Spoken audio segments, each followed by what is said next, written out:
नमस्कार, मैं हूँ संजय शर्मा। आप देख रहे हैं 4PM न्यूज़ नेटवर्क।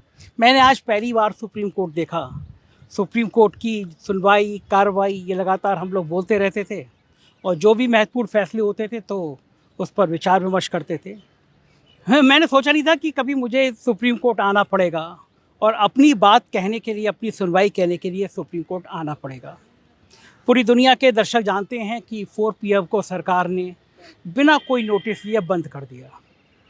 29 तारीख को मैं सुबह उठा, यूट्यूब की तरफ से एक मेल आया कि भारत सरकार ने कहा है कि नेशनल सिक्योरिटी के लिए आपका चैनल बंद कर दिया जाए और हम आपका चैनल बंद कर रहे हैं। मैंने तुरंत सूचना प्रसारण मंत्रालय को, यूट्यूब को मेल किया कि ऐसा कौन सा वीडियो है जो नेशनल सिक्योरिटी के लिए खतरा बन जाता है, मुझे तो बताइए।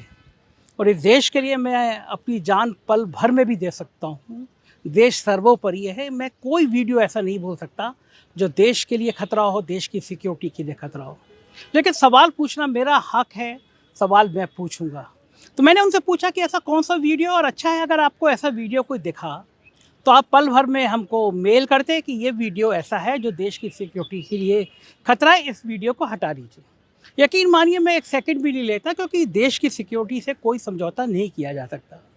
लेकिन सवाल ये है कि क्या फिर सिक्योरिटी में जो लोग दोषी हैं सिक्योरिटी की कमी के लिए, उनसे सवाल भी नहीं किया जा सकता?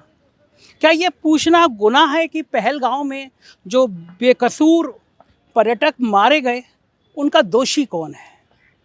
कौन है वो मंत्री जिसके जिम्मे सुरक्षा की जिम्मेदारी थी? कौन है वो पुलिस बल जिनको वहाँ ड्यूटी लगानी चाहिए थी? क्यों हमसे झूठ बोला जाता है? और देश को क्यों नहीं चिंता है उन 26 लोगों की जो बेगुनाह कश्मीर घूमने गए थे, मानते थे कि कश्मीर धरती का स्वर्ग है, वहाँ गए थे और एक झटके में उनकी जान चली गई। ये सवाल पूछना तो किसी भी दृष्टि से देश के खिलाफ नहीं हो सकता, देश की सुरक्षा के साथ खिलाफ कभी नहीं हो सकता। लेकिन मेरे किसी भी खत का ना तो यूट्यूब ने जवाब दिया और ना फिर मेरा कोई सरकार की तरफ से जवाब आया। तो मेरे पास इसके अलावा कोई चारा नहीं था कि देश की सबसे बड़ी मंदिर जो संविधान का मंदिर है, मैं उस पर आऊं। और मेरा संविधान पर पूरा यकीन है, मैं ये मानता हूं कि ये देश संविधान से चलता है। तो मैं इस मंदिर पर आया, मैंने रिक्वेस्ट की कि भाई मेरी बात सुनी जाए। क्या कसूर है हम लोगों का? हमारा कसूर ये है कि हम सच का साथ देते हैं और एक झटके में हमारी सालों की मेहनत एक झटके में ऐसे बंद हो जाए। हो सकता है कि अगर सरकार ये कहती कि ये राजनीतिक टिप्पणी ज़्यादा करते हैं, बंद कर दो, तो मैं शायद हो सकता है सुप्रीम कोर्ट ना आता। मेरा 4PM यूपी चल रहा है, बहुत बेहतरीन चल रहा है, तो मैं ये कहता कि हम उसी पे वीडियो अपलोड करते रहेंगे। लेकिन जो लिखा गया कि नेशनल सिक्योरिटी के लिए खतरा है, वो मेरे दिल को बहुत दुख पहुँचा गया। मैंने जानना चाहा क्योंकि ये एक मेरे माथे पर कलंक जैसा था कि मेरा कोई वीडियो नेशनल सिक्योरिटी के खिलाफ हो। ये बात मैं सपने में भी नहीं सोच सकता था। तो आज सुप्रीम कोर्ट में सुनवाई थी और पूरी दुनिया की निगाह लगी हुई थी कि सुप्रीम कोर्ट क्या फ़ैसला देगा, क्या होगा। मैं आभारी हूँ कपिल सिब्बल साहब का, तला साहब का, मोहम्मद हैदर साहब का और उन सारी एडवोकेट्स की टीम का जिन्होंने मेरे लिए आज सुप्रीम कोर्ट में खड़े हुए और सुप्रीम कोर्ट में ये रिक्वेस्ट की कि भाई ये बिल्कुल अवैधानिक है कि आप किसी का यूट्यूब चैनल बिना उसको नोटिस दिए, बिना उससे बात किए, बिना उसको बताए बंद कर दें। और न्यायालय ने कहा कि हम दूसरे पक्ष को भी सुन लें, उनका क्या कहना है। दूसरे पक्ष से यानी सरकार की तरफ से कोई हाजिर नहीं था। न्यायालय ने 2 हफ्ते का समय दिया। कपिल सिब्बल साहब ने कहा कि ये तत्काल इसको ओपन करना ज़रूरी है क्योंकि यूट्यूब पूरा ब्लॉक है। 1-2 वीडियो हो, 4 वीडियो हो, 10 वीडियो हो, अगर गलत हैं तो उनको रोक दीजिए, बाकी चैनल शुरू कर दीजिए।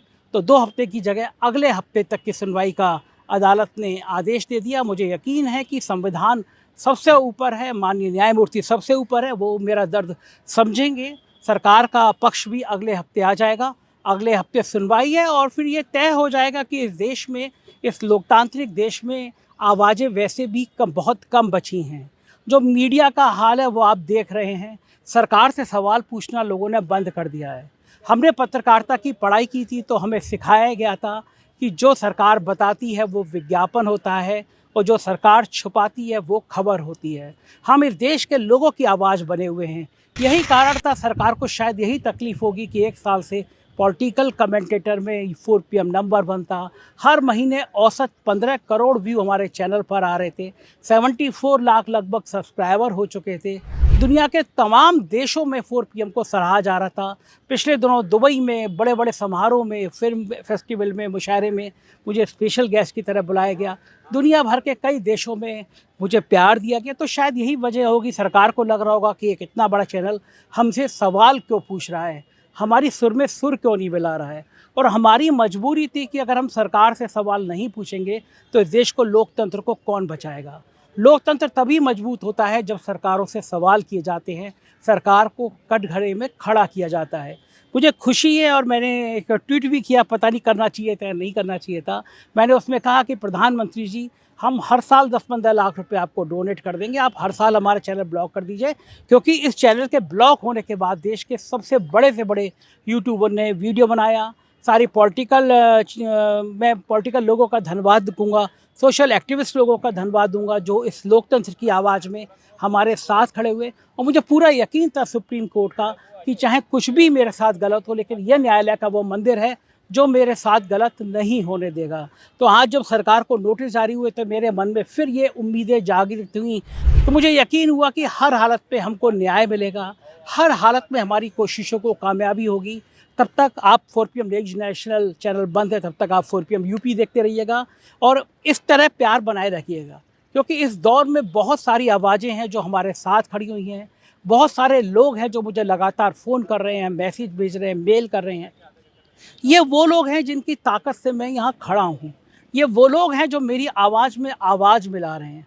और एक जागता हुआ देश, एक अच्छा लोकतंत्र तभी जिंदा रहता है जब ऐसी आवाज़ें जिंदा रहे। तो इस आवाज़ को जिंदा रहना है, मैं इस चैनल को बचाए रखना है, तो आपका साथ बहुत ज़रूरी है। मुझे बताइएगा ज़रूर कि मैं सही कह रहा हूँ या गलत कह रहा हूँ, कि ये क्या लोकतंत्र में हम प्रधानमंत्री से पूछें कि आप थकते क्यों नहीं हैं। अब जब 26 लोगों की मौत हो जाए, प्रधानमंत्री सऊदी से लौट के सीधे बिहार रैली करने चले जाएं, तो क्या हम उनसे पूछे नहीं कि बिहार में रैली ज़रूरी नहीं है। इस समय जिन आतंकियों ने हमारे भोले भाले लोगों को मारा है, उन आतंकियों को, उनके आकाओं को ऐसा सबक सिखाना ज़रूरी है कि उनकी 7 पीढ़ियाँ याद करें कि भारत के किसी आदमी की तरफ टेढ़ी निगाह करना, उस पर हमला करना कितना भारी हो सकता है। बताइए, ये सवाल पूछना जायज़ है या नहीं? क्या ये सवाल पूछना जायज़ है या नहीं कि सुरक्षा में जिनकी जिम्मेदारी थी, जो नाकाम हुए, उनको दंडित किया जाए, उनके पद से त्यागपत्र मांगा जाए? अगर आप मेरे साथ इस मुहिम में शामिल हैं तो प्लीज़ #4 PM इस्तेमाल करके ट्वीट और फेसबुक पे लिखिए। मुझे बताइए कि मैं सही हूँ या गलत। आपका साथ मेरे लिए बहुत ज़रूरी है। मैं एक बार फिर माननीय सुप्रीम कोर्ट का हृदय से आभार करता हूँ कि उन्होंने आपातकालीन स्थितियों में मेरी बात सुनी और मुझे यकीन है मुझे यहाँ से न्याय ज़रूर मिलेगा। जय हिंद।